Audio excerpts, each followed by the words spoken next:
আসসালামু আলাইকুম ওয়া রাহমাতুল্লাহি ওয়া বারাকাতুহু। আলহামদুলিল্লাহ রাব্বিল আলামিন ওয়াসসালাতু ওয়াসসালামু আলা রাসূলিল কারীম আম্মা বা'দ। সম্মানিত সুধী দর্শকবৃন্দ, আপনারা বিশ্বের যেখান থেকে আমাদের সাথে যুক্ত হয়েছে এবং যুক্ত হবেন, আপনাদের সবাইকে স্বাগত জানাচ্ছি। আমি মুস্তাফিজুর রহমান খান। গবেষণাধর্মী প্রতিষ্ঠান পোস্ট আয়োজিত আজকের এই আন্তর্জাতিক সেমিনারের বিষয় হচ্ছে দি COVID-19 impact on Islamic banks in Bangladesh, challenges and the way forward. এখানে উল্লেখ করা যেতে পারে যে আসলে করোনা পরবর্তী বিশ্বে অনেক মানুষ জব হারা হয়ে যাবে এবং সেই সময় বিশ্বের অর্থনৈতিক একটা বড় পরিবর্তন আসবে এবং সেই পরিবর্তনের সাথে কিভাবে খাপ খেয়ে ইসলামিক ব্যাংক গুলো তাদের কার্যক্রমকে আরো ত্বরান্বিত করতে পারে সেই বিষয়ে আলোচনার জন্যই আমরা মূলত এই আয়োজন করেছি। আমাদের এই প্রোগ্রাম শুরু হবে কালামে হাকিম থেকে তেলাওয়াতের মাধ্যমে।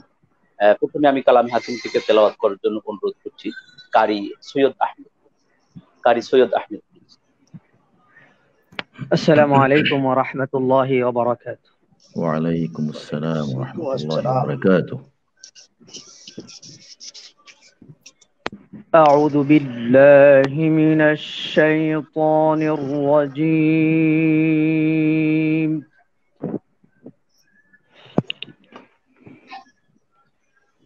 بسم الله الرحمن الرحيم.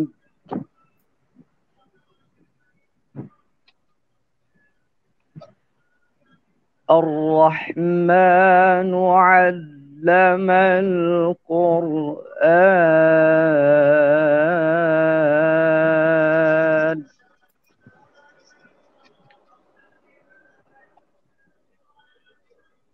خلق الإنسان علمه البيان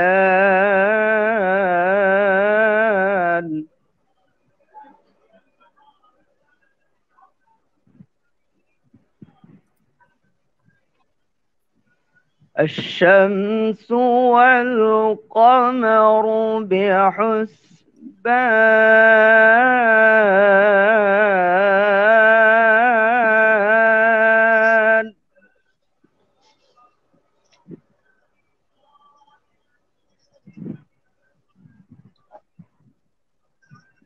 بسم الله الرحمن الرحيم.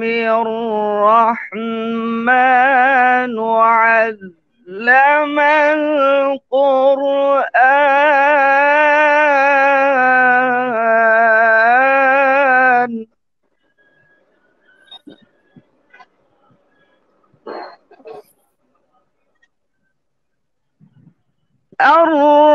الرحمن علم القرآن خلق الإنسان علمه البيان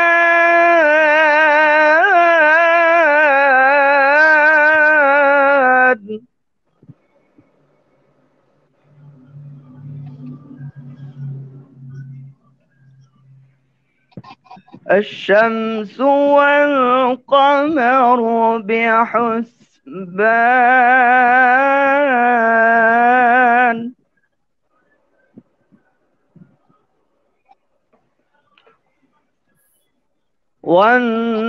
والنجم والشجر يسجدان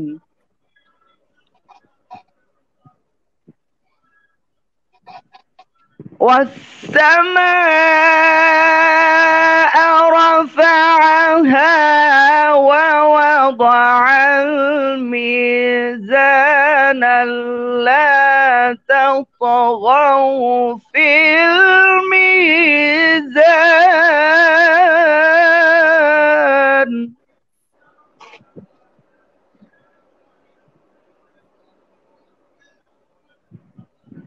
والسماء رفعها ووضع الميزان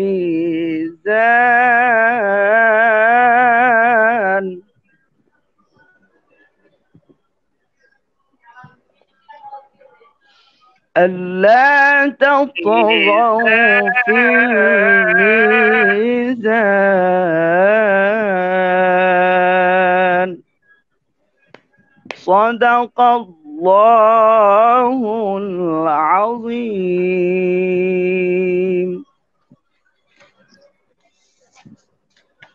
অনেক ধন্যবাদ কারি সৈয়দ আহমদ আজমিকে সুন্দর তেলাওয়াতের জন্য। আমাদের আজকের এই ইন্টারন্যাশনাল সেমিনারের বিষয় হচ্ছে দি কোভিড-19 impact on Islamic banks in Bangladesh, challenge and the way forward. আমাদের আজকের এই সেমিনারের যিনি সভাপতিত্ব করছেন তিনি হচ্ছেন doctor Abu Omar Faruk Ahmed, associate professor Islamic economics institute, King Abdul Aziz university, KSA, এবং president centre for sustainable development of Muslim world. আমাদের আজকের এই সেমিনারে চিফ গেস্ট হিসেবে আছেন professor doctor Habib Ahmed, Sharjah chair in Islamic law and finance business school, Durham university, UK। আজকের এই সেমিনারে যিনি কিনোট স্পিকার তিনি হচ্ছেন professor doctor Kabir Hasan, professor of department of economics and finance, university of New Orleans, USA। আজকের এই প্রোগ্রাম তিনি উদ্বোধন ঘোষণা করবেন তিনি হচ্ছেন professor doctor Ataur Rahman Belal, accounting management school, the university of Sheffield, UK। আমাদের এই সেমিনারে আজকে যে সকল স্বনামধন্য আলোচক বৃন্দ আলোচনা রাখবেন তাদের মধ্যে রয়েছেন professor Mujahidul Islam sir, banking and insurance department, university of Dhaka. এছাড়া রয়েছেন mister Jafar Alam, managing director and CEO, current charge, Bangladesh commerce bank limited, Dhaka, Bangladesh. এছাড়া রয়েছেন ইসলামী ব্যাংক বাংলাদেশ লিমিটেড থেকে Mohammad Omar Faruk Khan, additional managing director, Islami bank Bangladesh limited, Dhaka, Bangladesh. আরো রয়েছেন doctor Shafiqur Rahman, vice president, Australian academy of business leadership, Sydney, Australia. আমাদের সাথে আরো যুক্ত থাকার কথা ছিল আল আরাফা ব্যাংকের deputy managing director mister Shafiqur Rahman সাহেবের, কিন্তু উনার জরুরি একটা প্রোগ্রাম থাকার কারণে উনি আমাদের সাথে যুক্ত থাকছেন। তো এই হলো আমাদের বিষয় এবং আলোচক বৃন্দ। আমি মাননীয় সভাপতির কাছে সবিনয়ে অনুমতি প্রার্থনা করছি সামনের দিকে এগিয়ে যাওয়ার জন্য। Please keep going. Thank you sir. আমাদের আজকের এই সেমিনার সম্পর্কে সংক্ষেপে শুধু এটুকু বলে রাখি যে আমরা প্রত্যেকে আমাদের ফেসবুক ওয়ালে এটা শেয়ার করবো যেন বাকি সবাই আমাদের সাথে যারা যুক্ত আছেন তারা সবাই যেন শুনতে এবং দেখতে পান। আর আরেকটি বিষয় আমি আপনাদের কাছে সবিনয় অনুরোধ করছি, সেটা হচ্ছে যে আমাদের প্রত্যেকের আলোচনার বিষয় এবং সময় নির্ধারিত আছে। আমরা নির্দিষ্ট বিষয়ে এবং নির্দিষ্ট সময়ের মধ্যে আমাদের আলোচনা শেষ করব। আমরা আমাদের সমস্ত প্রোগ্রামটাকে একটি নির্দিষ্ট সময়ের মধ্যে শেষ করতে চাই। আপনাদের এই ব্যাপারে সহযোগিতা কামনা করছি বিনীত। তো আমরা এবার প্রোগ্রাম শুরুর দিকে চলে যাচ্ছি। আমরা কিনোট স্পিকারের কিনোট শোনার আগে আমরা প্রোগ্রামের উদ্বোধন আমরা সেরে আসি। এ পর্যায়ে প্রোগ্রামের উদ্বোধন ঘোষণা করছেন professor Ataur Rahman Belal sir, accounting management school, university of Sheffield, UK। Assalamu alaikum wa rahmatullahi wa barakatuh. Jazakallah khairan, my brothers and sisters. Welcome. Bismillahir Rahmanir Rahim. Well, the main aim of this inaugural speech is to offer my support for this great event. I would like to thank the organizers for inviting me to say a few words at the start. I feel honored, but also feel rather underqualified to speak on the topic of COVID and Islamic banking, neither of which is an area of expertise for me. My knowledge in this area is rather limited. However, I'm sure the learned speakers would help us to overcome these limitations by a series of thought-provoking talks and discussions as the program proceeds. In this brief speech, I would like to draw attention to three important issues. One is the phenomenon of coming out of this COVID lockdown situation and a craving around the world, including various organizations and communities, to go back to some kind of normality. Number two, as we are coming out of the COVID lockdown situation, its impact and particularly the significant impact it is having on the marginalized part of the society. And here is, we can see the social role of organizations, including Islamic banks. And number three is an urge to the participants to stimulate a discussion involving a fresher look at the purpose of the organization and perhaps resetting it. That talk is going around as we speak. No doubt we are going through a period of nervousness and uncertainty.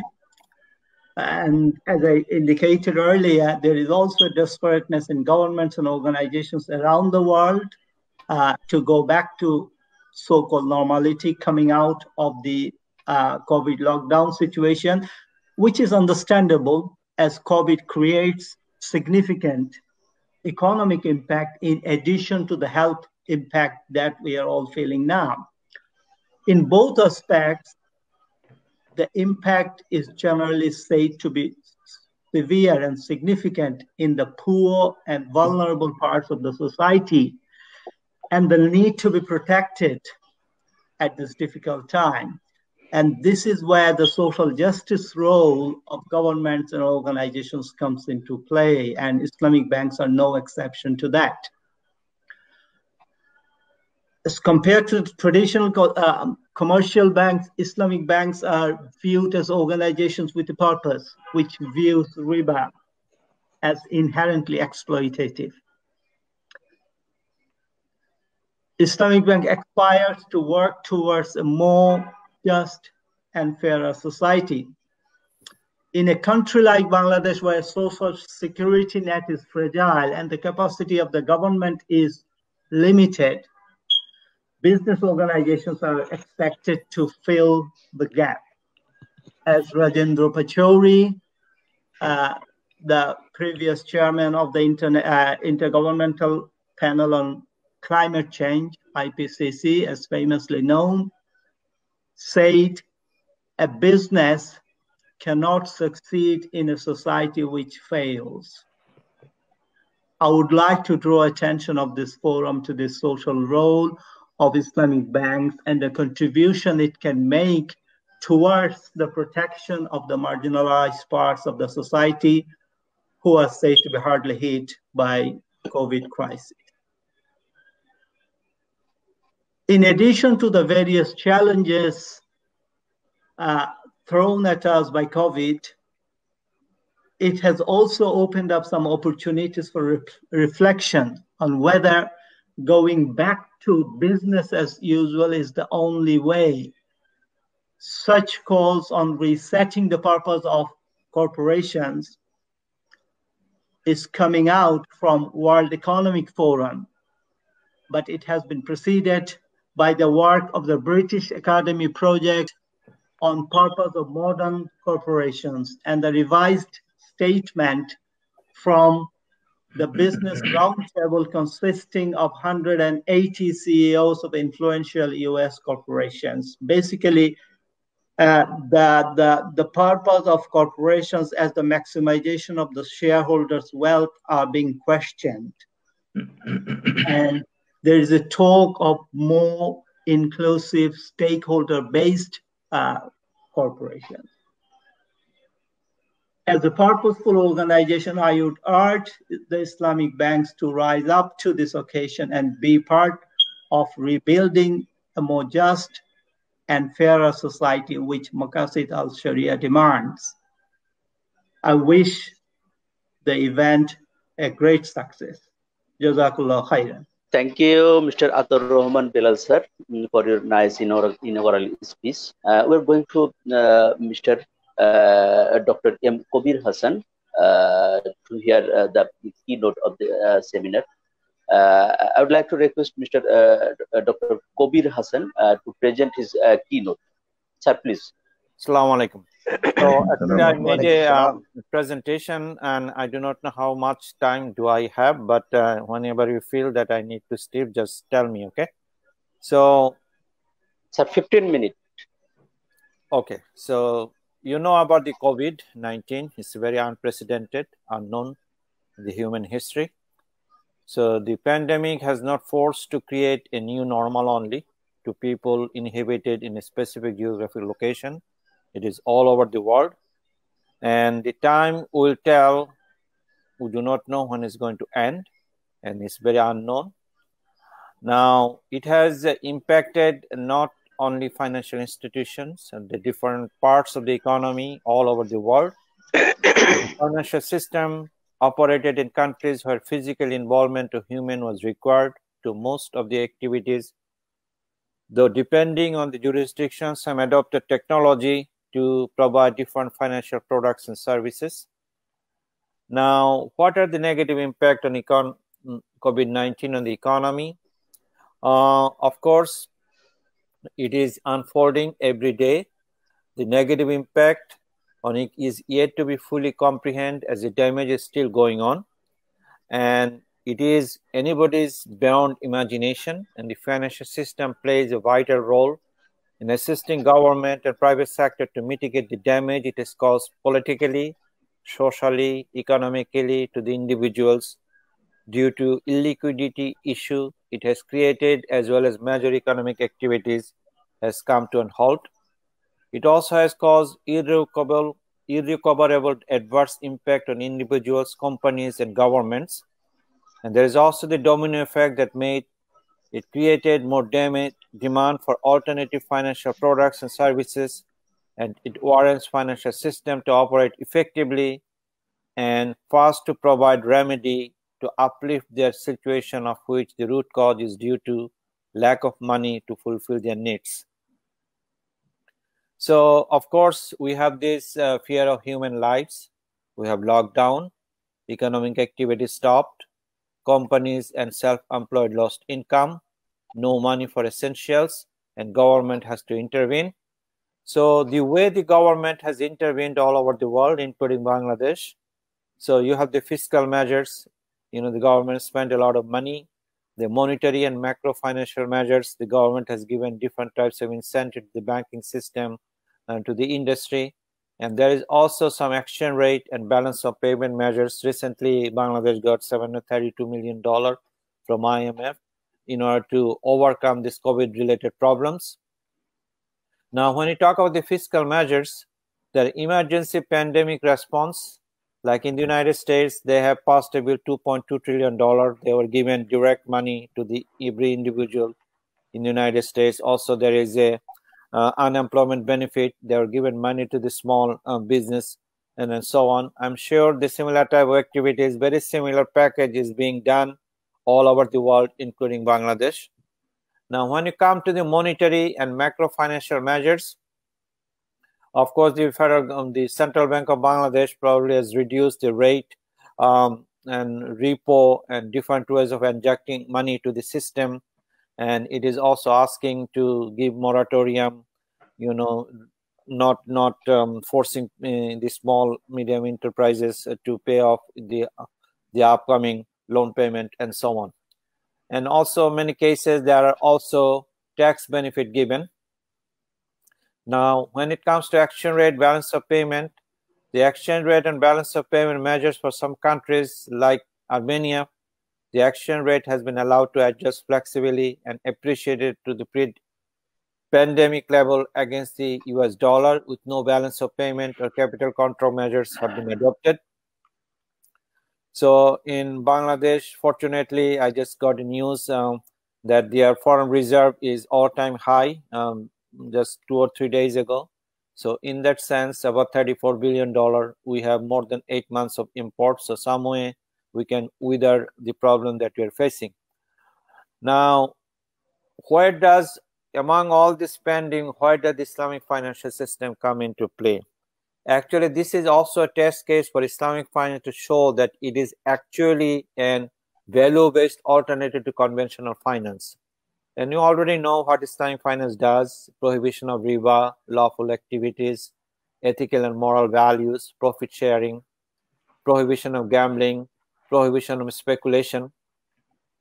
Now, Islamic financial system giving a loan with a view of making profit is prohibited. We know that.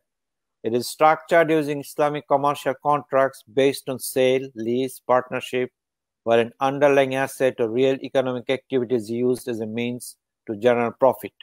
Having said this problem that we are facing is not only a supply side problem, it is also a demand side problem. It started from the supply side exogenous shock, but it folded into the endogenous demand side shock as well. So supply into demand, demand into supply. So the whole chain reaction is happening. Because of this, real sector is impacted, and Islamic banking or Islamic finance given financing to this real sector. If the real sector suffers, there also becomes the question of profit loss sharing. Now it will be a real test whether Islamic finance or Islamic banking really following the profit loss sharing principle. And we'll see how it goes. Now, of course, it's not whenever I talk about Islamic finance, there's a commercial side to it, banking, insurance, and so on. But there is also the social finance.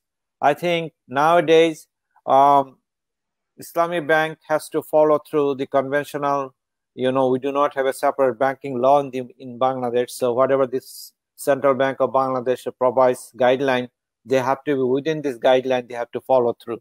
But there are certain things Islamic banks can do. They have this doubtful income, they have the zakat account, but you have to be careful what they can do with the doubtful income. They are not supposed to use the doubtful income to help their customers, because that will defeat the whole purpose of having this doubtful income. So if some way the Islamic banks in Bangladesh can use, for example, Islamic Bangladesh doubtful income can be used for the customers and stakeholders, let's say Al Arafa Islamic Bank, and Al Arafa Islamic Bank's doubtful income can be used for the benefit of Islamic banks. So there has to be some sort of coordination among the different Islamic banks in order to use in a Sharia compliant way this doubtful income. Now the zakat, same way.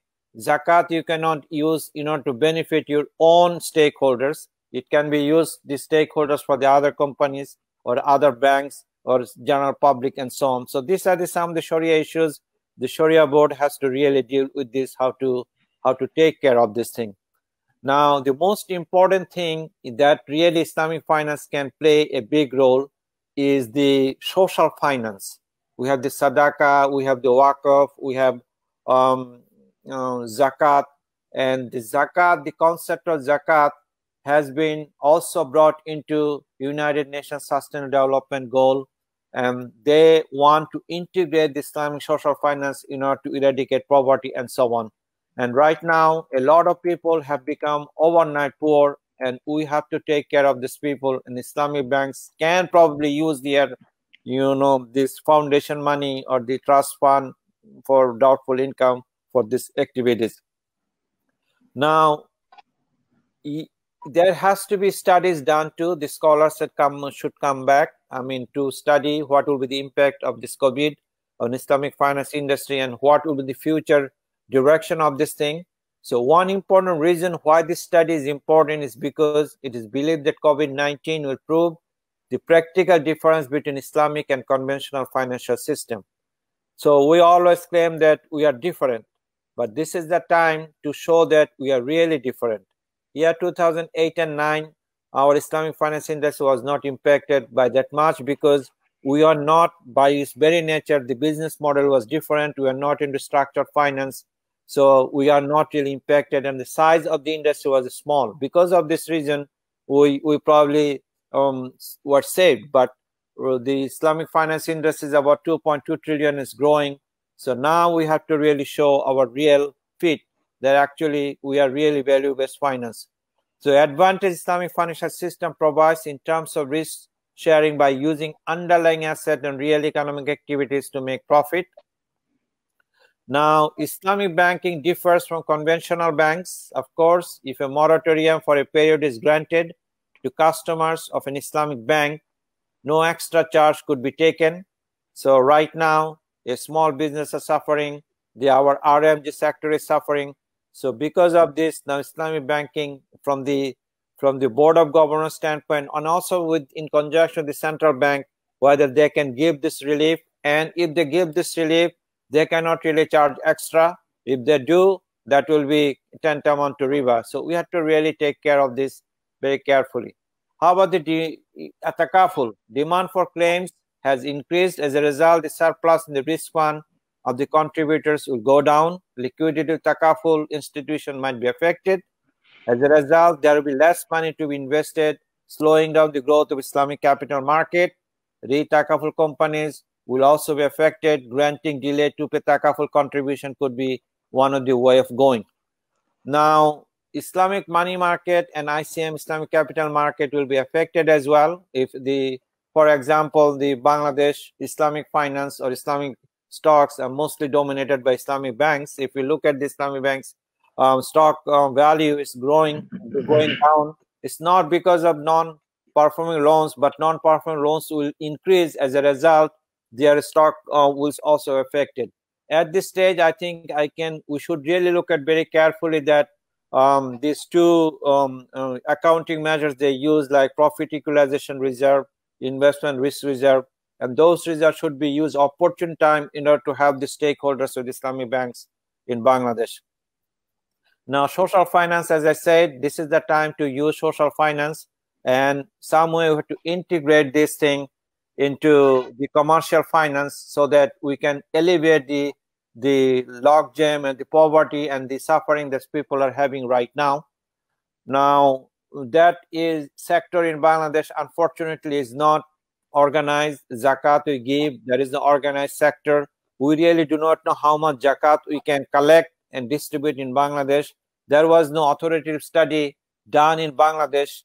So I hope this will be a starting point that the Islamic banks in conjunction can do a study, can support a study to do a baseline study, how much zakat can be collected in Bangladesh, because this is a measure, and it's not only, it's part of our article of faith. And if we can really collect zakat and distribute this, and we have seen from the Islamic history that poverty can be alleviated very quickly. Now, impact of COVID-19 on Islamic finance is not uniform in all sectors, components of Islamic finance and across the countries. As such, case study approach would be useful to comprehend the impact of the pandemic to specific products and specific countries. The current trend shows towards a virtual economy. There will be new normal, rules and regulations required for the operation of financial system and protect consumers need to be enacted not only for the domestic financial market, but for the cross-border transaction as well. Now, portfolio diversification. The lesson of COVID has taught us the world is also worth looking at. So portfolio diversification is a risk mitigating technique used in business transaction, which is always spoken about but failed to implement at the government level. Now we have to diversification not on the capital market, we also have to diversify our economy as well. Like for example, Saudi Arabia, for the first time, they have only two major sources of income, oil and the religious tourism. But because of their oil revenue has gone down, for the first time, they have increased their VAT tax from 5% to 15%. Same problem is happening everywhere. Now, what are some of the recommendations? Actually, I'm also on the board of the AOFI, Ethics and Governance Board, and we are trying to come up with a statement. And the statement, just I want to share a few of it. The Board of Directors of Islamic Financial Institutions shall review the business continuity and operational risk management plans. So here comes the point where the relationship banking is become more important than transactional banking. So you really need to know each of our customers very well. The bank, from the board side, from their executive side, from the employee side, has to get together with their clients and try to work out something so that they can stay afloat with the business. If they fail, they will take the business, the Islamic bank and the other banks as well down with them. Now, merge Islamic commercial finance and the social finance. And fortunately, Islamic Bank Bangladesh Limited has this RDS big program. So this is the some way you probably can integrate, your surplus fund, your zakat fund. You can also have cash walk-off. You can combine all those things in order to help the people in general and also the clients as well. Now, the crisis management, each bank, I'm sure by this time you have a managing director, he can tell that the board has probably come up with a crisis management team, how to help the struggling industry, because this pandemic, at the end of the day, when the pandemic is over, there will be a certain number of business will fail. Now you have to have a alternative plan B. If that fails, how you will be able to stay afloat, because if they fail, you have huge money invested within this business.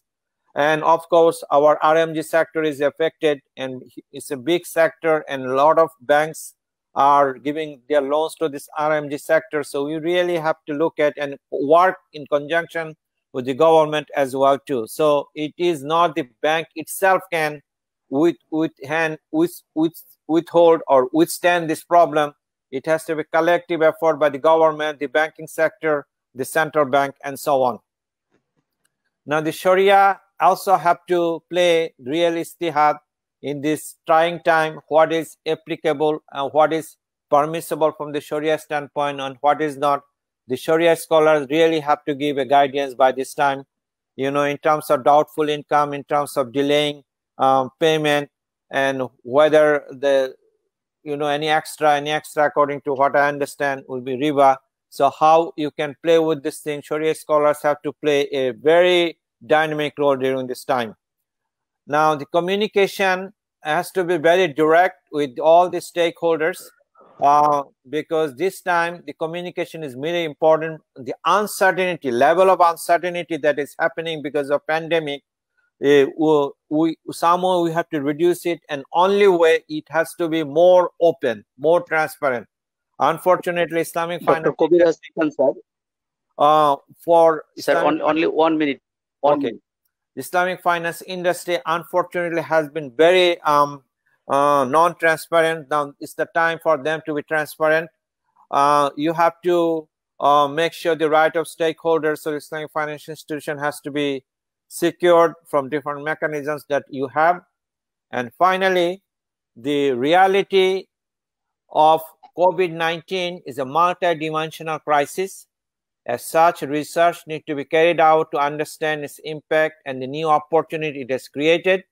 Electronic commerce platforms have become popular due to crisis, and the trend is towards creation of a digital or virtual economy. However, to pay for digital or virtual economy, investment is required to build the infrastructure for that, like having proper internet connection and gadgets required. The undeniable truth is there are two sides for every coin.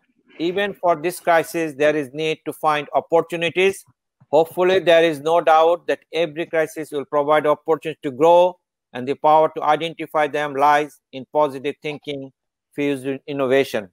So we really need to learn how to innovate in order to withstand the crisis and move forward.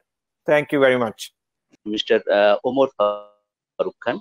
Alhamdulillah Rabbil Alameen, As-salatu As-salamu ala Sayyidul Mursaleen wa alihi wa ashabihi ajma'in.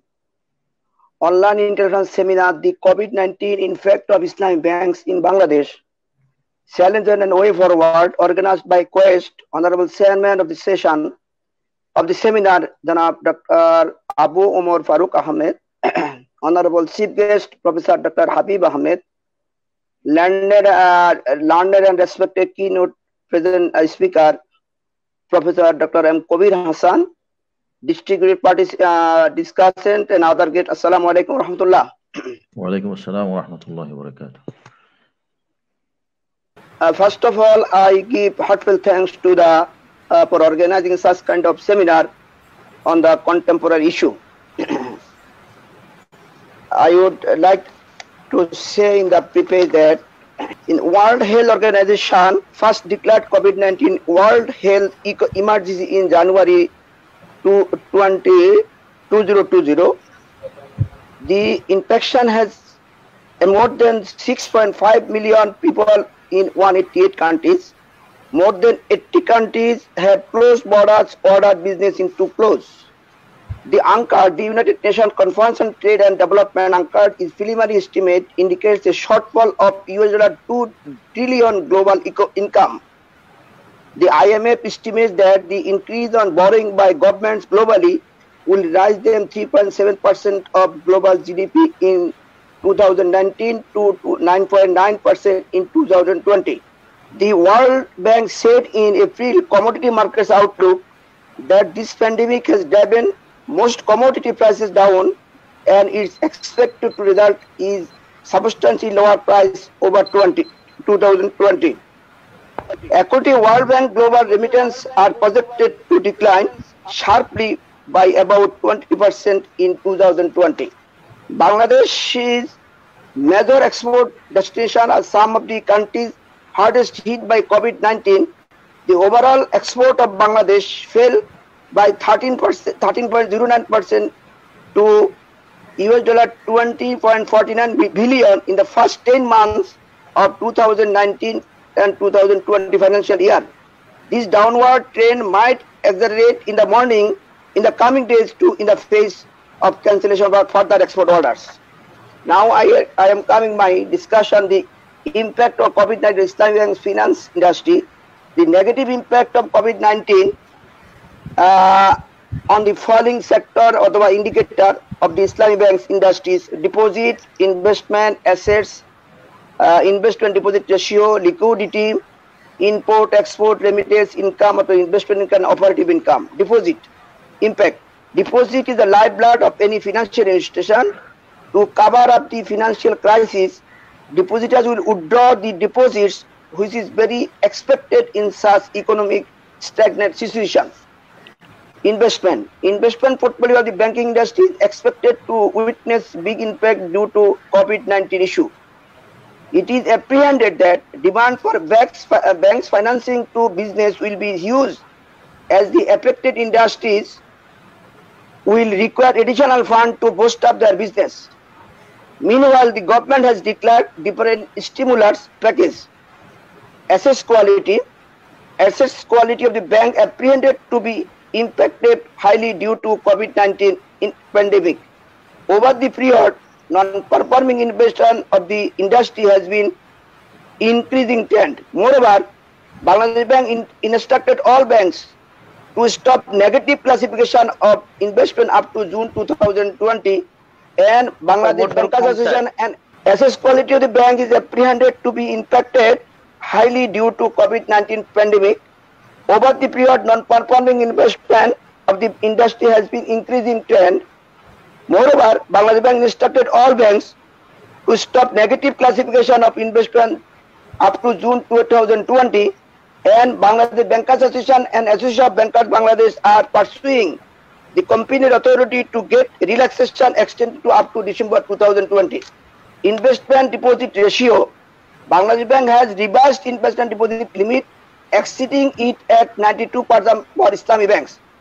Driven by the pressure in investment demand in coming days, IDR, that is investment deposit ratio of banks, will certainly rise substantially.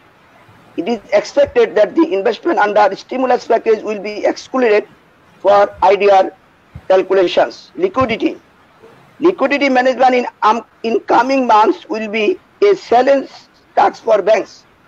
Due to effect of COVID-19 and result economic downturn the world, the fund flow will be reduced. On the other hand, as the government declared stimulus will be arranged from the bank's own fund, so bank need additional fund to implement this.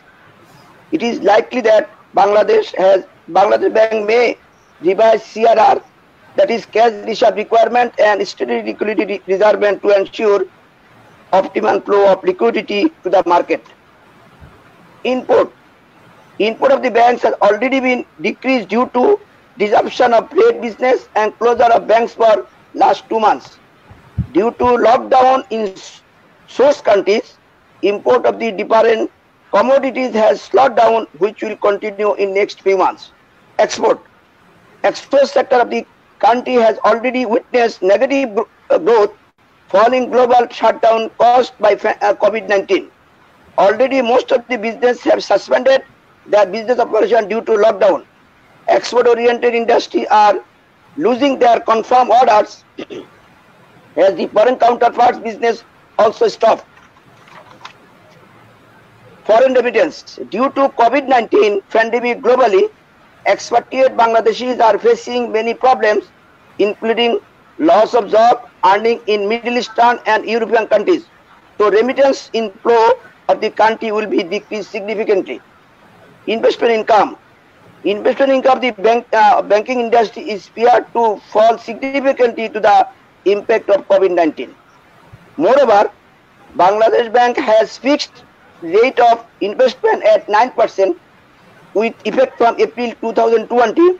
Meanwhile, Central Bank instructed all banks to transfer all Bangladesh Bank. Meanwhile, Central Bank instructed all banks to transfer all profit against investment for 2 months into block account. Overdue investment may rise of banks' dues. Operating profit. It is reported in the news media that operating profit of the banking sector will fall by 30 to 40% in the year for overall business disruption and income shrinkage due to COVID-19 pandemic. Others. Minimum capital requirement MCR of the bank as per Basel III will increase due to increase of risk-weighted asset. Liquidity crisis also wipe out trust of the depositors. All this will impact in the downtrend market value of the stocks of the bank, which will come. Another risk of the bank is reputation risk. Camel setting and credit rating of the bank will deteriorate, ultimately weaken the position of the bank. Steps, action to be taken. Government, bankers, policymakers, as well as businessmen have to work simultaneously to overcome the possible risks of the bank. Proper utilization of stimulus package. Government has already set different fiscal and monetary policy instantly. Bank has set proper portfolio management program in consistence with the government. Third sector as well as emergency sector must get priority in case of investment. Bank may increase investment in SME sector, agriculture sector and export-oriented industry and local industries. Discourage or may reduce investment on import of luxury or unnecessary or less important goods for certain time period and also reduce investment in less priority sector. Bank has to boost up recovery process.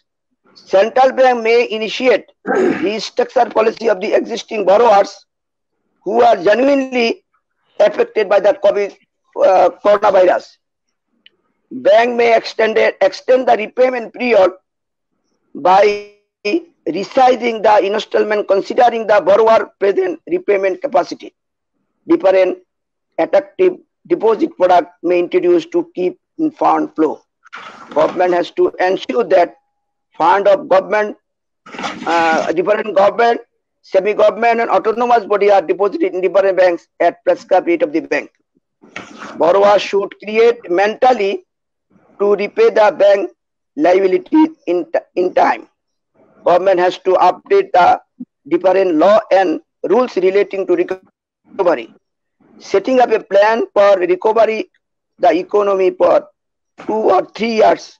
Next budget would be COVID-19 sensitive budget. All economic activities should be started gradually, adhering to hygiene rules and following strategic plan, but starting all activities without any plan may need to shut down again in future. To implement action plan of government, all corruption and irregularity should be taken seriously to avoid mass unemployment, new entrepreneur, first-line investment may be encouraged. Thank you all. Assalamu alaikum warahmatullah. In the meantime, we may invite our next speaker if he's not back. So I would like to request Mr. Zafar Alam to start his presentation. Mr. Zafar Alam. Assalamu alaikum wa rahmatullah. Wa alaikum assalam wa rahmatullah. I'd like to thank organizer of the international seminar Quest and JoraShako Communication Limited, especially in this situation, all over the world, including our Bangladesh. Mr. Kabir Hassan, in his keynote, elaborately presented present situation of coronavirus COVID, which is initiated at the last time of 2019 in China. However, coronavirus COVID-19 is not only the problem of Bangladesh economy, but it is spread all over the world, all corner all over the world, and it hits all area of human life, including health, economy, tourism, banking, every area of human life. And coronavirus, novel coronavirus, may hit the world. It was very unexpected, not assumed. However, actually, COVID-19 collapsed life of the world, life of the economy, life of the man, everything. So it is very difficult to comprehend how economy loss, what effect of the coronavirus not yet determined, not yet fixed.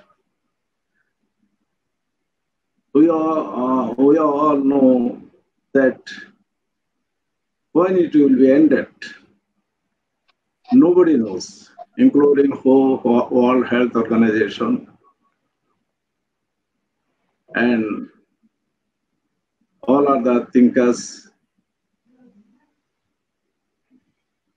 What will be the next? We know or don't know. How are you in Bangladesh context? Our organizer today our topic is the possible impact of COVID-19 on Islamic finance industry in Bangladesh. I think it is very difficult to differentiate Islamic economy and conventional economy or the other economies separately, because Mr. Kabir Hassan rightly noted that there is no separate law for Islamic banking in Bangladesh. We know Islamic banking in Bangladesh started in 1983. And Islamic Bank Bangladesh Limited is the first Islamic bank, Sharia-based bank in Bangladesh. Although at present, there is 10 full-fledged Islamic bank in Bangladesh. And there is 6 Islamic insurance and some non-banking financial institutions also prevailing in Bangladesh. And Islamic banks holding a remarkable position in Bangladesh. 25% of deposit holding Islamic banks. And remittance, at least 50% remittance coming to Bangladesh through Islamic banks, including IBBL. IBBL alone holding 30 to 35% of remittance routing from through IBBL. However, in this situation, what is the position of the bank? This is the main topic is today. It is the concern subject for us.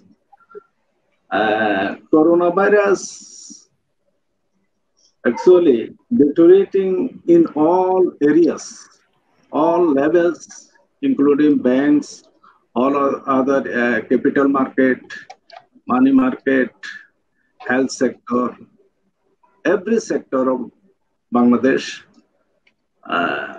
hits coronavirus. So it is very difficult to assume how we can recover the situation. Actually, corona virus in Bangladesh now in a peak. And what will be our fate? Only Allah knows. So, where we are going, it is very difficult to discuss. However, our government has taken different initiative, decision to face the situation, to overcome the situation. So far, I know our government and Bangladesh Bank issues at least 20 circulars, decisions to face the situation and overcome the present situation. We know our export concentration defends 3, 5, 6 items, including RMG, leather goods, jute goods, etc. And we know our garments factories seriously affected by the coronas.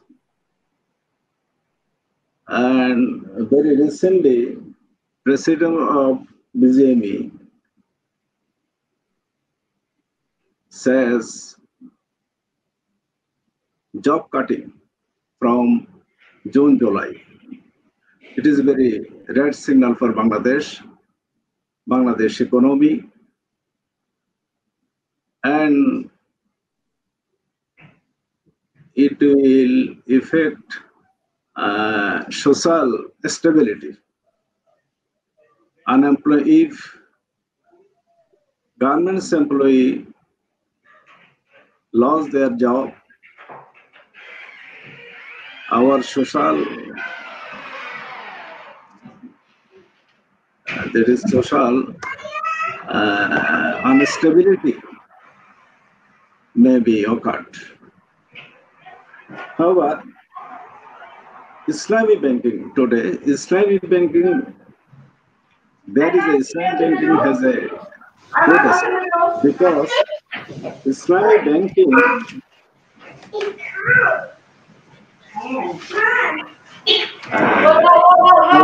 Mr. Kabir Hassan rightly says it is PLS system, profit and loss sharing. And we know Islamic banking collect fund in two ways. One is PLS, profit and loss sharing, that is Mudaraba. Another is Alwadiya, current account. That current account, there is no possibility to loss. So, in context situation, if bank loss, it will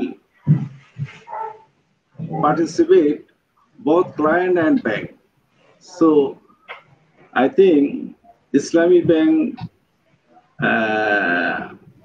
position will not deteriorate in future. However, Islamic banks defense on profit loss sharing.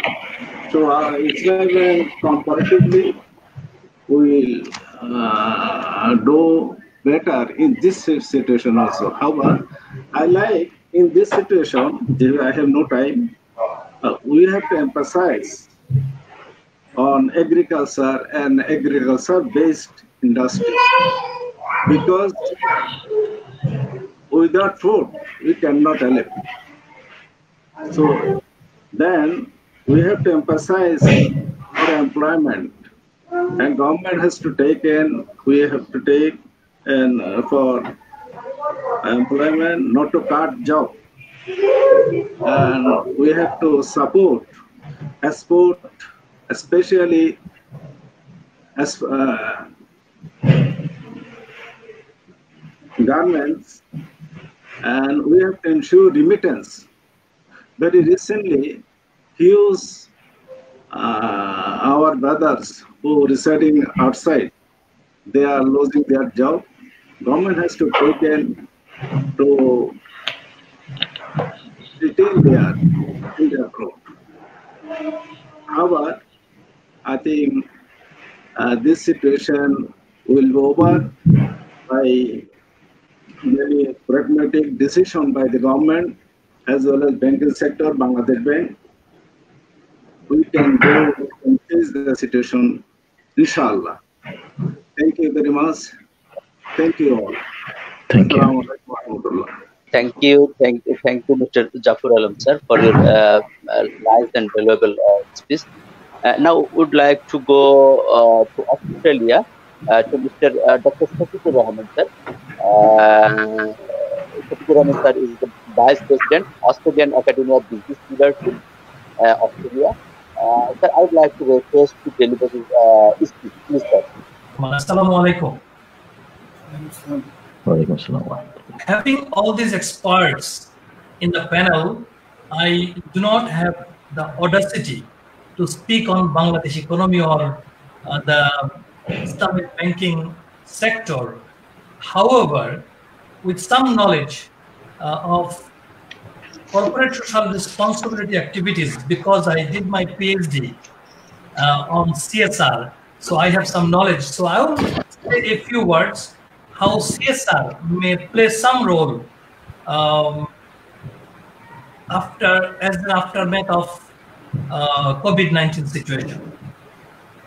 Already we have got thorough discussion from Professor Kabir Hassan how the COVID situation is impacting in Bangladesh. So now I will just highlight, before I go to CSR, I will highlight the economic challenges. Already Professor Kabir Hassan highlighted, but also I'm saying from my words, first challenge is the falling revenue from RNG industry.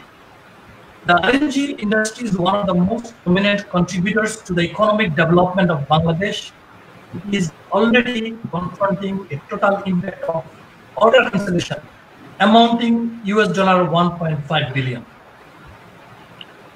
So if we look further, falling growth of remittance, the outbreak of COVID-19 forced Bangladesh expatriates working in several countries in Middle East, Asia, Europe, Australia, and United States to return their homes, and the stern impact of the disease, so that there is a significant disruption in the flow of remittance even after existing 2% stimuli offered by the government. Though the foreign exchange reserve, as Professor Hassan said, that still it looks good. I looked at the foreign exchange reserve of Bangladesh Bank, which was in 2018-19 fiscal year, it was 3.1 trillion, and as of now in 2019-20 May it is 3.3 trillion. So apparently when you look at the foreign exchange reserve, it may appear that foreign exchange reserve is in good shape. But what is happening, just if we look at the remittance, how it is impacted, 2017-18 fiscal year in May, the remittance flow was 125 billion Bangladeshi taka. 2018-19, it was 147 billion, but in April 17-18, it was 110. April 18-19, it was 120. But in April 19-20, like April this year, we found it's only 92 billion taka. I think the microphone is stuck now, so we may wait for a few seconds. So until he is back, may we request the next speaker, Professor Muzahidul Islam. So then we can give him the microphone when he is back to complete his. Assalamu alaikum. Seminar is on impact of COVID-19 on financial institutions, especially Islamic financial institutions in Bangladesh. But my topic, as advised by the organizers, is lesson from COVID-19. So to me, it is a little bit surprising. A seminar based on a topic. I am, in fact, an outsider in this seminar. Anyway, I have to speak on my topic. Lesson from COVID-19. First of all, to my observation, COVID-19 has again proved the supremacy of Allah Almighty and the humbleness of we, the human being. How weak we are, and definitely Allah is a supreme power, and the whole world is fighting with a non-visible virus. So Islamically, we think this is a sort of punishment from Allah Almighty, and it is the Islamic explanation of this COVID-19.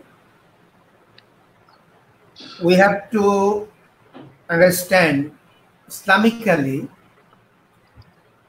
the punishment is given based on the nature of crime. When the crime is based on the nature of crime, when the crime is done locally, Allah give punishment on that locality or that community. But when the crime is done globally, then the punishment is also given globally. Now it is the age of global economy. So we see all the crimes, most of the crimes are globally performed. For example, if you talk about sexuality, which is a crime to Islamic viewpoint, from Islamic viewpoint, now most of the world, most of the countries of the world are affected by this sexual videos, etc. A family in Western world, they are making a film, video, and now they are circulating with the help of this modern instrument that is online. So our children are affected with these nonsense videos. So all the crimes are performed globally. So Allah has punished us globally. Second teaching from this COVID-19 we have is that we have to build a society that is based on brotherhood, cooperation, and helping each other. In fact, we, the selfish human being, we have created a society, we have built a society that is based on selfishness. We are very much selfish. We don't care for others. We don't care for nature. We don't care for environment. We are just like a mad. We are gathering resources unnecessary.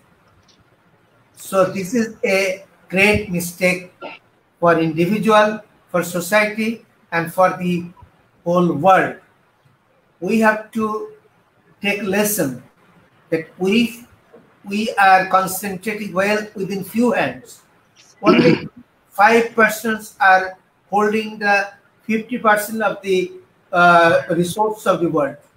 This is simply undesirable. So if the people who are controlling the world, if they don't share their resources with other people, those who are disadvantaged, those who are ill-fed, then same occurrence will happen again and again. Pandemic will grab the world. So we have to share our resources. We have to share our amenities with all other brothers and sisters, irrespective of territory, sex, religion, and language. We have to share our resources. Third lesson we can observe from this pandemic is that there is no specific consideration for any people to Allah Almighty. You see, this corona virus not only attacked poor people, not only attacked middle class, it also attacked elite class, those who are in the top rank. They are also affected equally and sometimes more seriously. So it must be a lesson for human being that in the day of judgment, there will be no discrepancy. Those who are so-called status or the people in this world, and those who have no status or small status will be treated equally based on their performance, based on their deeds. So no scope for special consideration for special people. Corona or COVID-19 has given us this lesson. Then we can learn from this COVID-19 that we should be living or leading a very clean life, disciplined life, and there is no scope for just be reckless. And we must also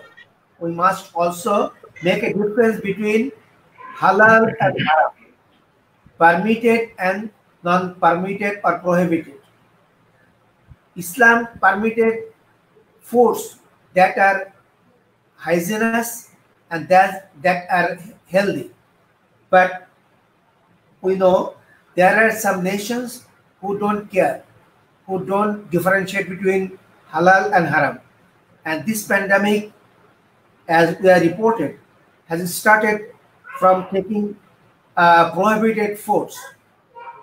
If it is true, then the world must learn from this pandemic that we have to be very careful in selecting our food. We should be very selective, and we should not be just ignoring the divine guidance in taking foods and other amenities. We have to be very clean, and Allah has said in the Quran, Inna Allah yuhibbu tawabin wa yuhibbul mutatahhirin.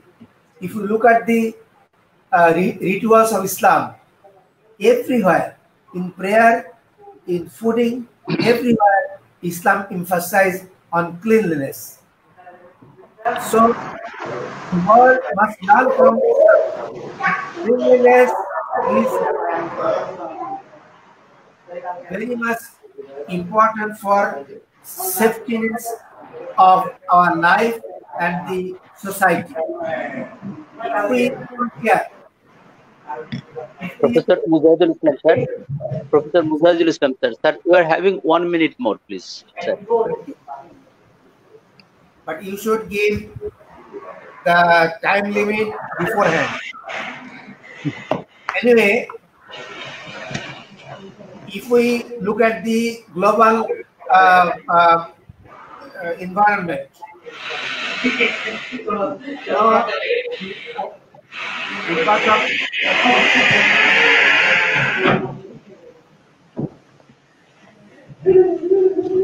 of industrial smoking and smoking from our vehicles, the whole environment is polluted, and this has caused this pandemic.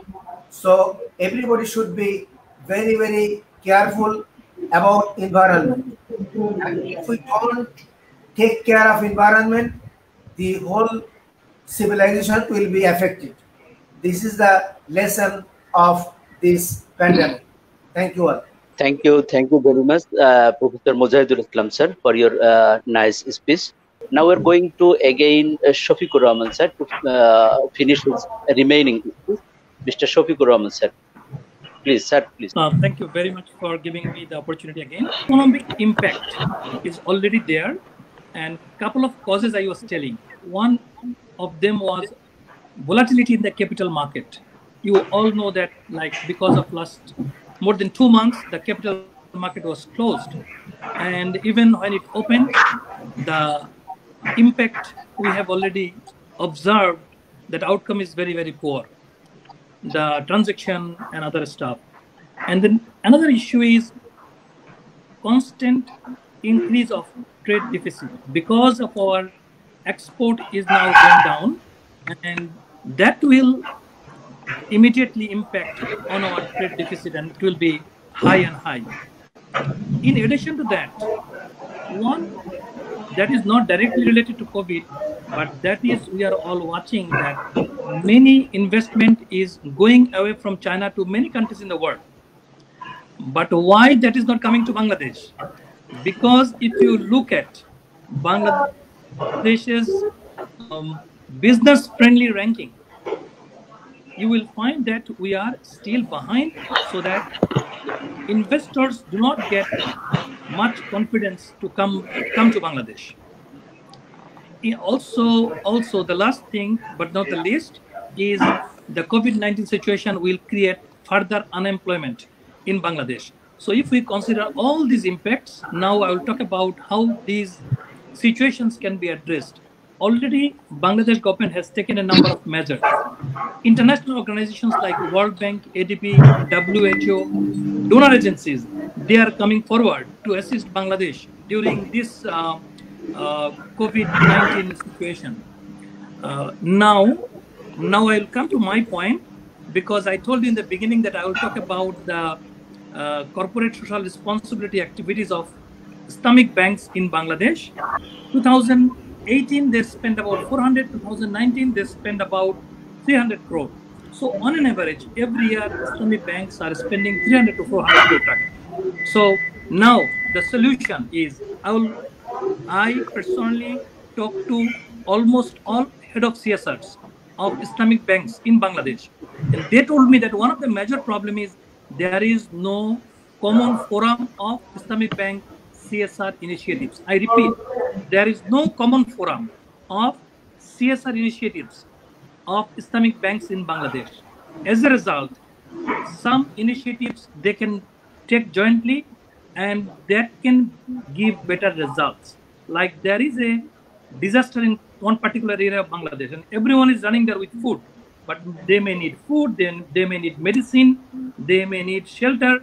So we should, like, all the banks may work together. I'm not saying they should work together because I am not in a position to advise them. So I'm telling from my point of view. Another part is because of the COVID-19 situation, many people in Bangladesh, like middle class people, they will become lower middle class people. Lower middle class people will become very poor. So at that situation, banks may consider strategic CSR initiative, which means for this particular group, bank can lower the service charge. Bank may lower the service charge, and that can be another CSR to these vulnerable groups. Those will be impacted by COVID-19. Finally, I will tell that in addition, because the banks are spending 300 to 400 crore taka every year, rather spending the whole money, at least 1/3 or 1/4, they can distribute as a social business model. So that when you distribute this money, poor people do business and return the money over a period of time, so that you can reuse the money, revolve the fund. So if I conclude, I would like to thank everyone. I say three things that Islamic banks in Bangladesh, those who are doing CSR, almost all of them are doing CSR. They should work together, find out a common platform. And today we have some policymakers are here. This is a great opportunity for me to speak in front of them. So in one platform, they can work together. They can bring better results for Bangladesh. And if they look at to the poor people as an aftermath of COVID-19, they can have some strategic CSR, means they can reduce the service charge for those particular group when they give loan. And finally, I suggested a social business model of CSR, so that when you distribute money, some portion of money you can get back over a period of time and can reuse. This is how the Islamic banking sector, Islamic economy, and the citizens of this country can be benefited out of these initiatives. I am not sure how long this COVID-19 situation will last, but hope this will over in a short period of time, and we all will be able to breathe normally. Assalamu alaikum wa rahmatullahi wa barakatuh. Thank you very much. Thank you very much. Thank you, Mr. Shafiqur Rahman, Dr. Shafiqur Rahman. Now I would like to go, please, Dr. Manjur Elahi, Associate Professor, National University. Please, you are requested to deliver your speech. Yeah, assalamu alaikum wa rahmatullah. My topic of discussion now, the COVID-19 response through Maqasid al-Sharia, the role of Islamic banks in Bangladesh. I'll try to cover it, inshallah, by 10 minutes if I'll be given this time, inshallah. The world is facing a global pandemic because of coronavirus disease, COVID-19, this time by Allah subhanahu wa ta'ala.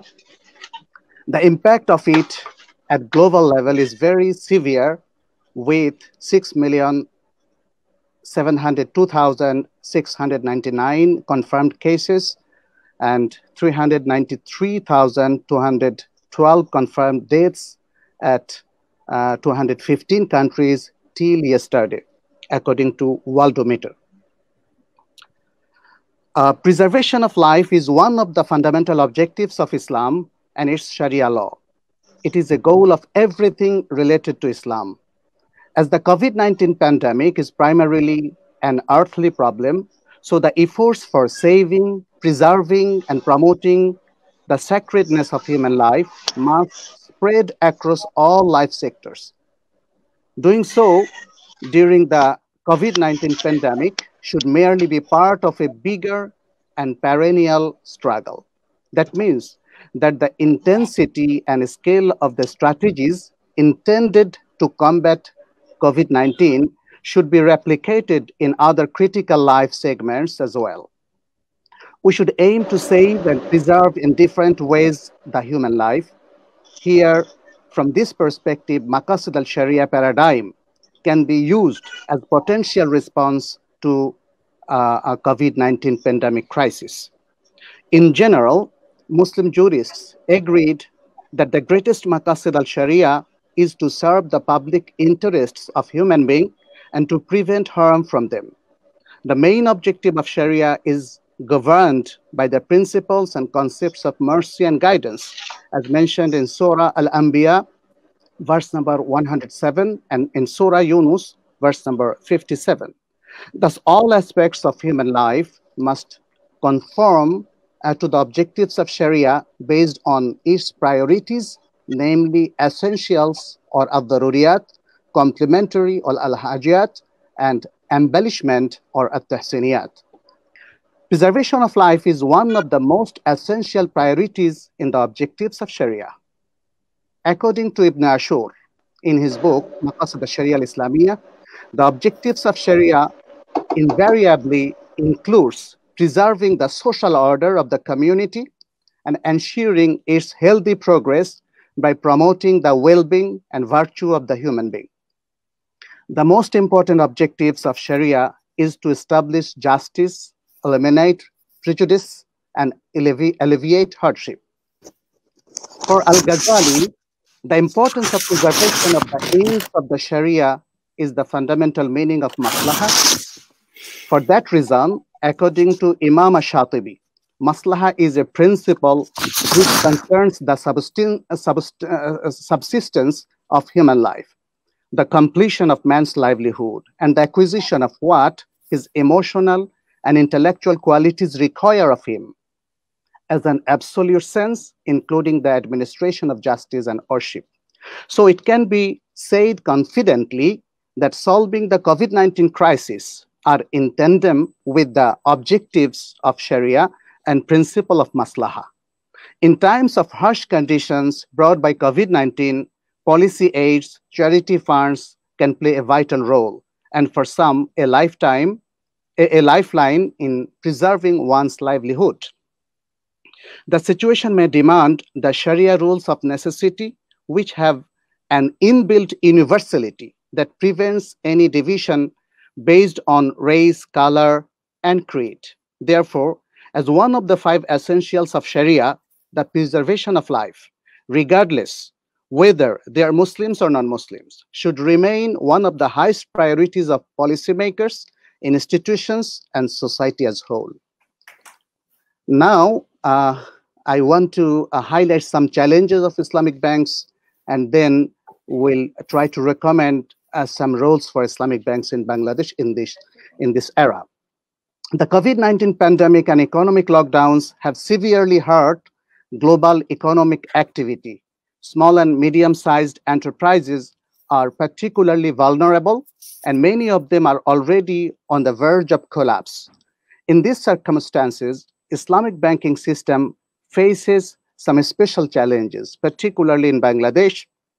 Islamic banks are now in front of some new problems in addition to some former challenges.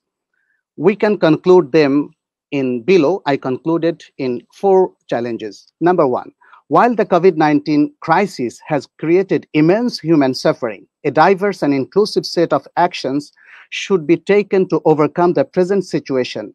In fact, COVID-19 establishes a new platform for evaluating how Islamic banking responds to economic chaos. Number 2, due to COVID-19 crisis, Bangladesh government declared a stimulus package and published a unique circular, that means only one circular, for the conventional banks as well as for Islamic banks under refinance scheme with a low interest or profit. Observing this circular, it is clear that the instructions of this package should be different for Islamic banks to be feasible for Islamic banking system. So in this crisis moment, using this package would not be in accordance with Islamic Sharia law. Number 3, like other conventional banks, Islamic banks are also supposed to give the chance for rescheduling to big clients who defaulted due to present crisis of COVID-19 pandemic. Whereas conventional system of rescheduling is not compliant with Islamic Sharia, in fact, there is lacking of a complete Sharia-based act from our central bank for the Islamic banks in Bangladesh, which causes from time to time inconsistency of Sharia compliance in some areas of Islamic banking service.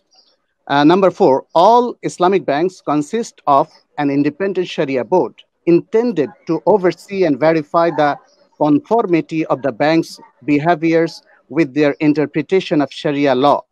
The differences in interpretation and by extension differences in banking policy lead to contradictory solution among Sharia boards.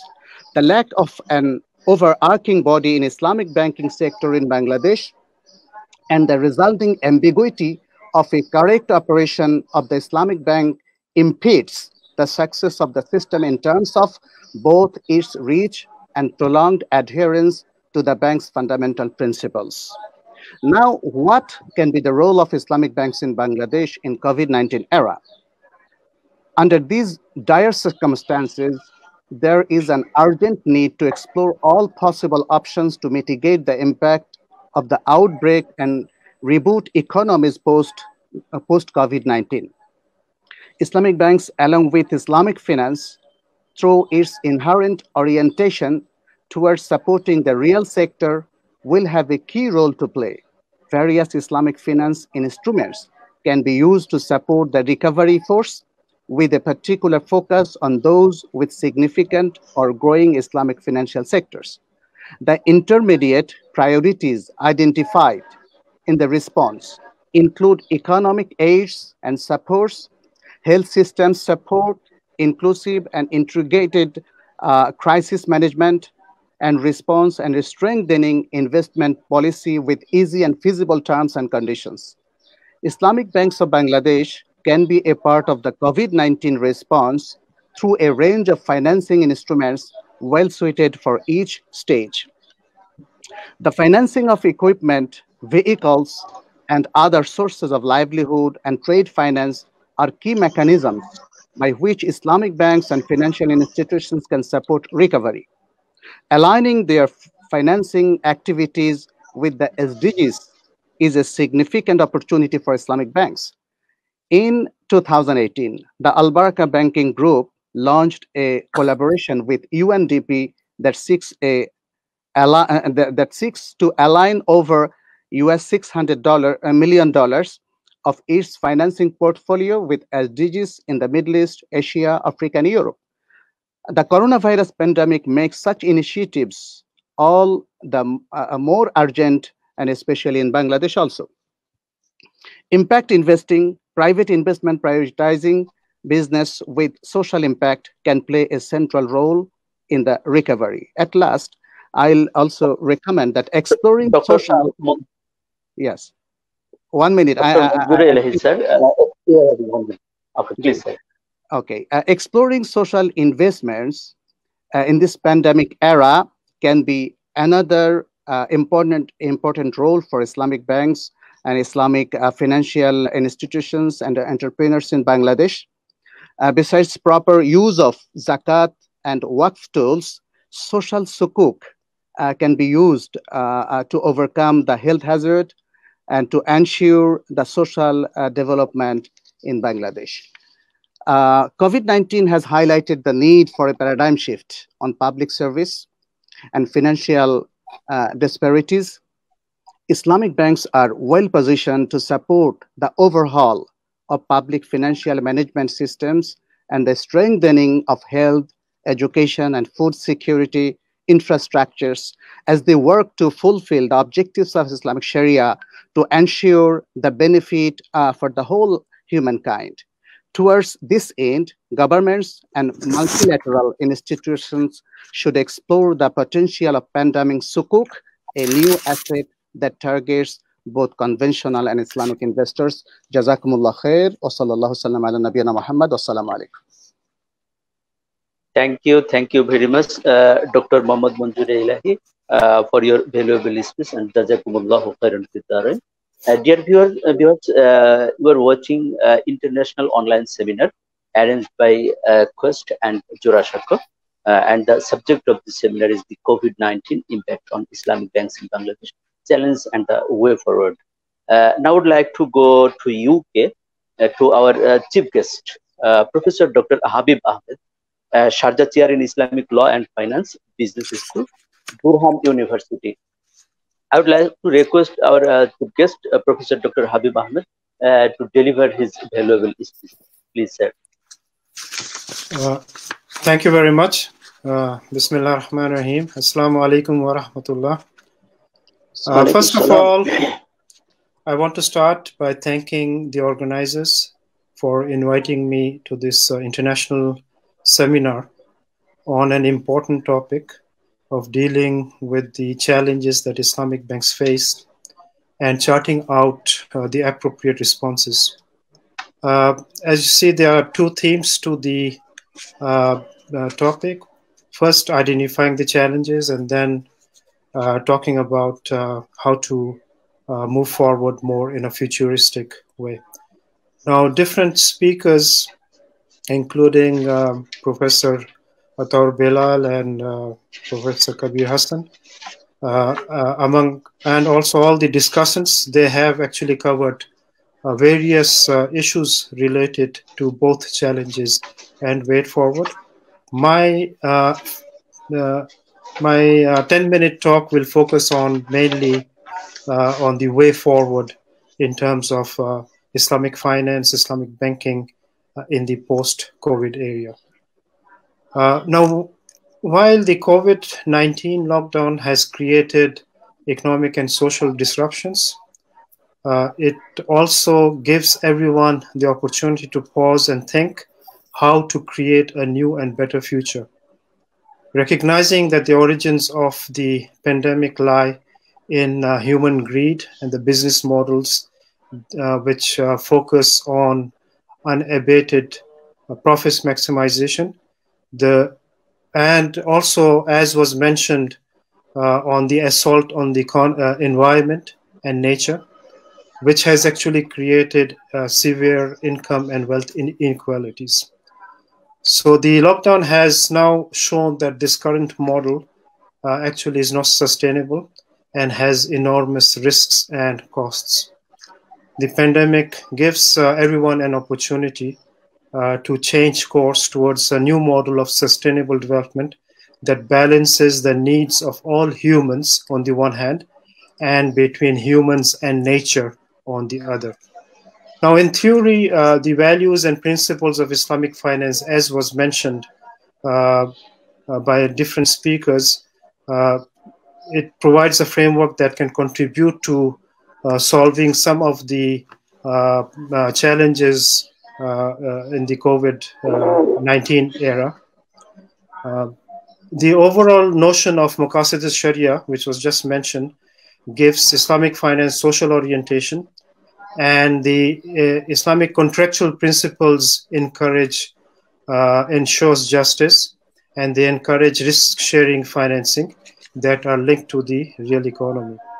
Although Islamic finance has grown significantly globally, the practice has been criticized for not using business models, or for using actually business models and products that are very similar to the conventional banking sector.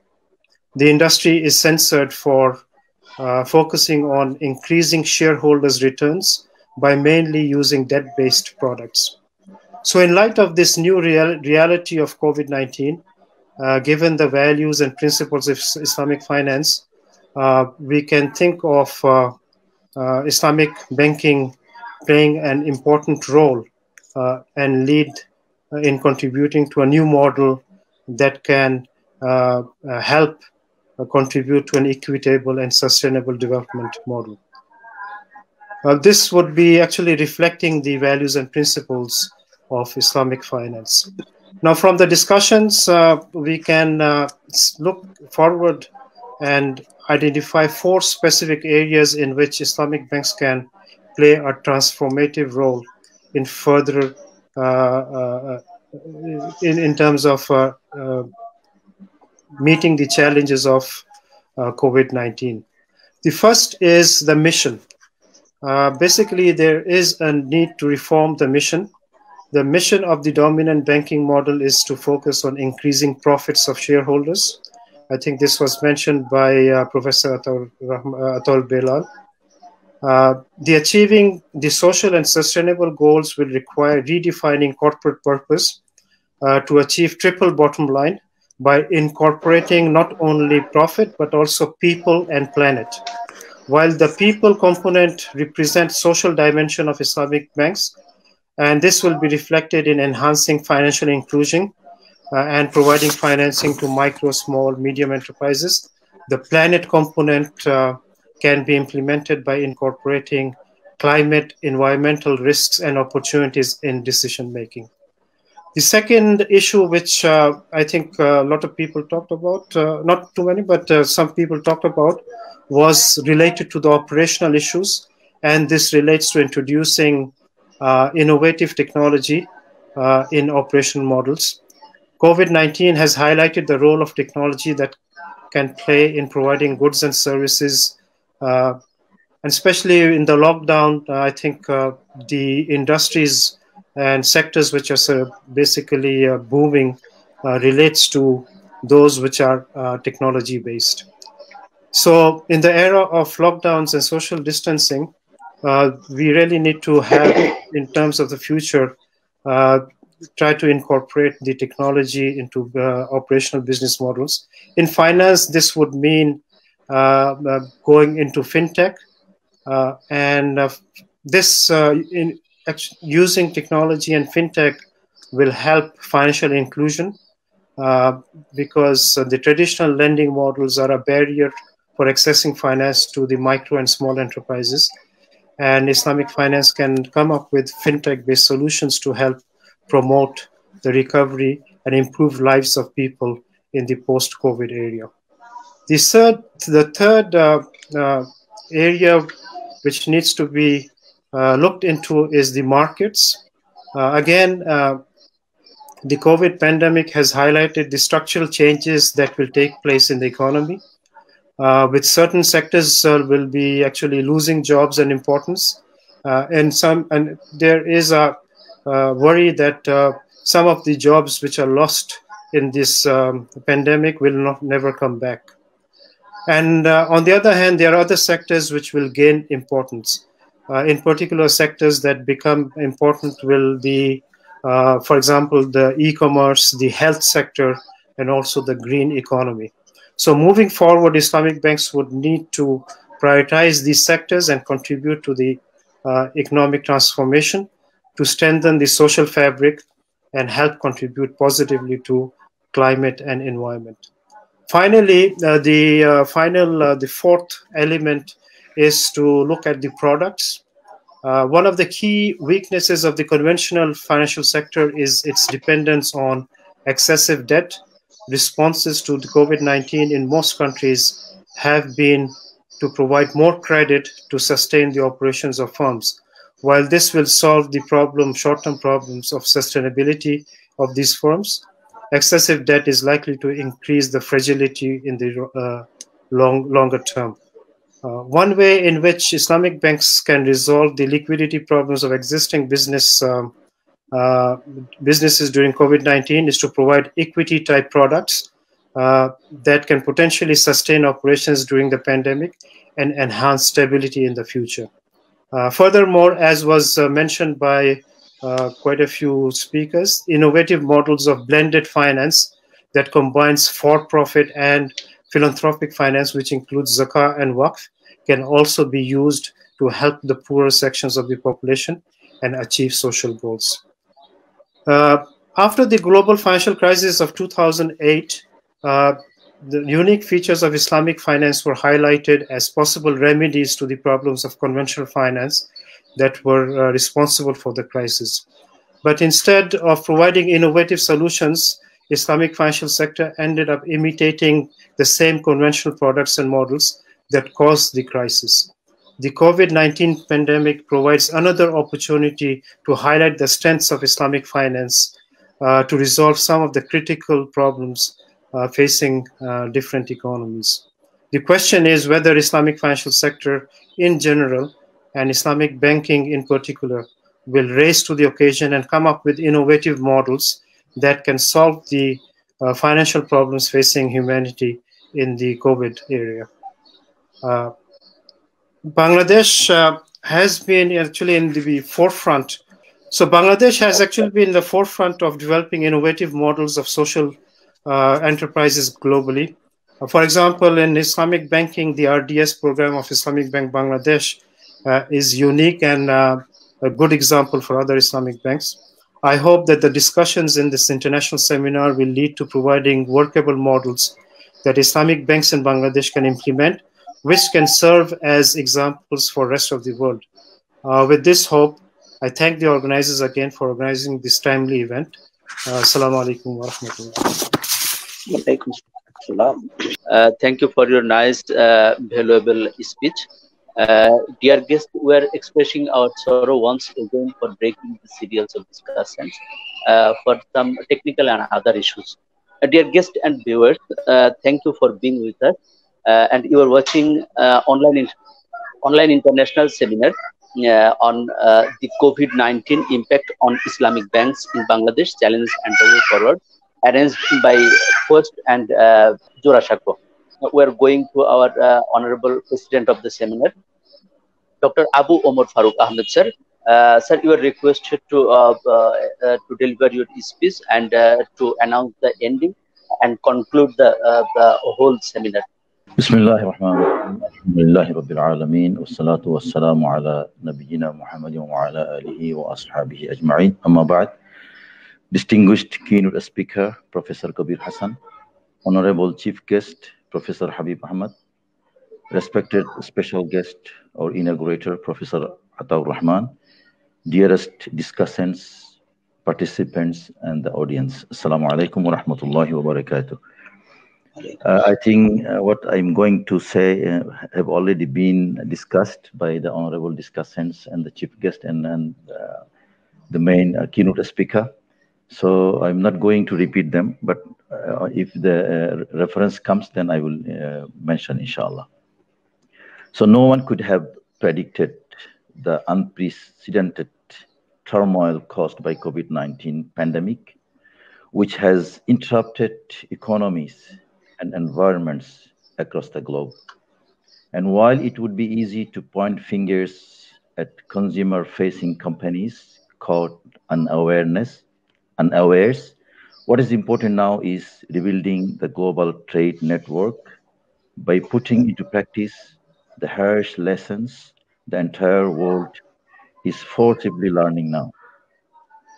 As the global development community responds to the COVID-19 pandemic, a diverse and inclusive set of stakeholders must be engaged to address the enormous challenges.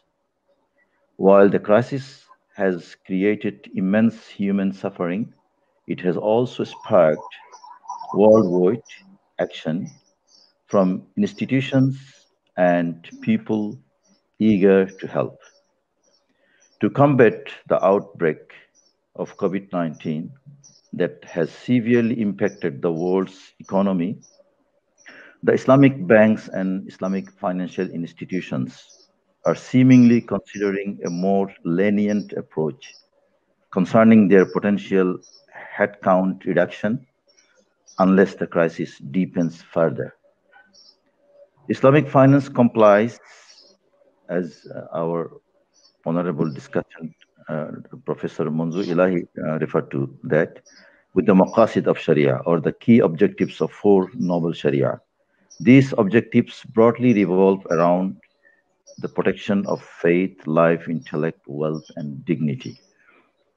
In response, the United Nations Secretary General has emphasized on tackling the health emergency, focusing on social impact in the response and recovery, and helping countries recover more sustainably for the long term.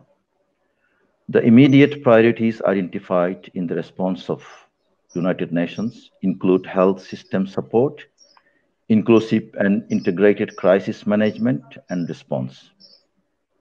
Islamic finance in the globe in general and in Bangladesh in particular can be part of the COVID-19 response through a range of financing instruments well suited for each stage. Firstly, Islamic banks can offer emergency support in the short term. In this regard, Zakah can be an important component of national and NGO emergency support programs. Donors typically require that Zakah be dispersed within 1 year of being given. This focus on immediate benefit is well suited for crisis response. Zakah donors support both the poor and the economically insecure, an area of increased need in the pandemic. Zakah donors often give cash transfers, which can be especially important in emergencies. Individual sadaqah or philanthropic charity is a broad tool that can be used to support healthcare, food, and other immediate needs. Corporate charity as part of corporate social responsibility, as has been referred to our another respected discussant, Dr. Shafiqur Rahman, can also be a way for businesses to contribute not only money, but also goods and expertise. United Nations Partnership Basnas, Indonesia's National Zakah Collection Agency, has been in place since 2017. Islamic banks can take this collaboration as an example of how Zakah stakeholders can systematically link their projects with the Sustainable Development Goals, including in response to crisis. United Nations, another partnership with the World Zakah Forum, launched in 2019, lays the groundwork for members to work with United Nations on Sustainable Development Goals aligned worldwide. Secondly, Islamic banks can make response and recovery in the medium run. The financing of equipment, vehicles, and other sources of livelihood and trade finance are key mechanisms by which Islamic banks can support recovery. Aligning their financing activities with the Sustainable Development Goals is a significant opportunity for Islamic banks. In 2018, the Al Baraka Banking Group launched a collaboration with United Nations Development Program that seeks to align over $600 million of its financing portfolio with the Sustainable Development Goals in the Middle East, Asia, Africa, and Europe. The coronavirus pandemic makes such initiatives all the more urgent. Thirdly, Islamic banks can make long-term recovery and resilience. Sustainable Development Goals aligned sukuk can be an important source of long-term capital for governments and companies engaged in the COVID response and recovery. United Nations support of the government of Indonesia's Green Sukuk, including a $1.25 billion issuance in 2018, is a prime example of how issuers can partner with United Nations to identify, track, and report on their Sustainable Development Goals impact. They provide a decade of funding for Indonesia's National Sustainable Development Goals plan. Waqf endowments can also, in many contexts, be important contributors to long-term resilience. Financial or non-financial assets, such as land or buildings, are permanently dedicated to social purposes. This can be an important way for stakeholders to contribute to social infrastructure that serves the sustainable development goals. This is a time for new ways to help tackle the devastation of COVID-19 and invest in sustainable development. Islamic finance has the tools for each stage of the response. Last but not the least, it is expected that Islamic banks can help the respective countries navigate the current situation through taking some preventive measures, such as using interest-free instruments and augmenting their corporate social responsibility activities.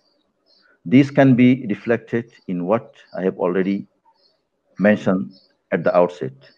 Besides, Islamic banks can also grant Qard Hassan or benevolent loans for welfare purposes or to bridge short-term funding requirements where the borrowers are required to repay only the principal. As corporations and individuals grapple with the impact of COVID-19 on their revenue, Qard Hassan could provide breathing space until the environment stabilizes.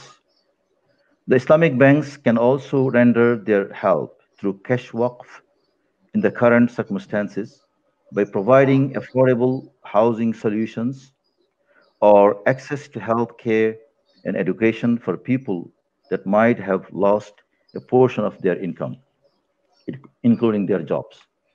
These are a few suggestions as food for thought for Islamic banks in Bangladesh, given the ongoing corona situation that the industry is now facing. Finally, I extend my heartfelt thanks to organizers and sponsors to organize such an important and very timely event and to provide the audience with the opportunity of joining it in the webinar from all parts of the world. I hope this international seminar will thoroughly examine all the related issues and provide practical solutions for the active considerations and implementation by the Islamic banks in Bangladesh. I believe these would also help their peers in the rest of the world to find proper guidelines on the issue. I earnestly pray to Allah subhanahu wa ta'ala that this seminar will achieve the success in reaching its loftiest goals. With that, I declare the ending of this international seminar. وصلى الله تعالى على خير خلقه محمد وعلى آله وصحبه أجمعين. Thank you everyone. Dear viewers, you have watched until now online international seminar arranged by Quest and JoraShako on the COVID-19 impact on Islamic banks in Bangladesh, challenges and the way forward. And thank you for being with us. Thank you all our guests and viewers. Thank you very much. Assalamu alaikum wa rahmatullahi wa barakatuh. Assalamu alaikum. Wa alaikum assalam wa rahmatullah. See you inshallah next time in another event, inshallah. Inshallah. Inshallah. Assalamu alaikum wa rahmatullah.